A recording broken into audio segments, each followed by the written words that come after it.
আপনি যদি বাড়ির ভুল জায়গায় আয়না রেখেছেন তাহলে আপনার হয়ে যেতে পারে চরম ক্ষতি। আয়না বাড়ির মধ্যে রাখলে আমাদের অনেক ইতিবাচক শক্তি বাড়ির ভেতরে নিয়ে আসে, কিন্তু সঠিক জায়গায় লাগালে তাহলে কাজ হবে।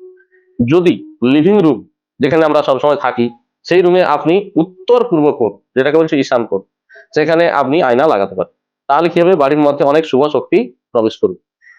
বেডরুমের মধ্যে আপনি কি করবেন, যদি আপনার বেডরুমের মধ্যে কোনো ড্রেসিং টেবিল থাকে তাহলে সেই ড্রেসিং টেবিলকে নিয়ে চলে যাবেন আপনি উত্তর পূর্ব কোণের দিকে নিয়ে চলে যাবেন।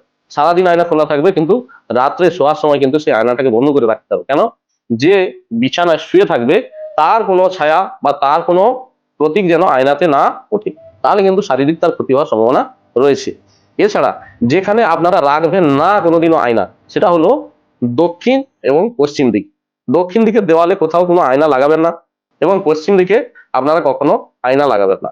এবং আয়না লাগানোর আরো একটা নিয়ম আছে, মিনিমাম মেঝে থেকে আপনি 4 থেকে 5 ফুট উপরে আয়না লাগাবেন, নচেত কিন্তু আপনার আয়না কোনো খারাপ শক্তি প্রভাব ফেলতে পারে।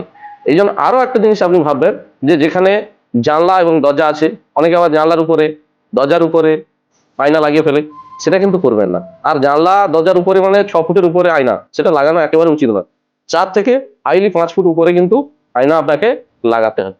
আর আয়না সঠিকভাবে লাগালে আপনার বাড়ির মধ্যে সুখ সমৃদ্ধি এবং বিভিন্ন ধরনের শুভ শক্তি তার সম্পূর্ণভাবে সে আনতে পারবে, আর নচেত কিন্তু সম্ভব হবে না। এছাড়া আপনাদের ভাবতে হবে আয়নাটা যেন হয় সবসময় পরিষ্কার পরিচ্ছন্ন। দেখা গেল যে একটা আয়না লাগিয়ে ফেললেন, আপনি সঠিক জায়গায় লাগিয়েছেন, কিন্তু ধুলা ময়লা এমন ভাবে তার উপরে পড়ে গেছে যে সেটাতে কোনো মানুষের ছবি দেখা যাচ্ছে না। সেক্ষেত্রে ওই আয়নাটা থাকলে তাতে আপনার কিন্তু শুভ ফল নয়, অশুভ ফলই হবে। নমস্কার।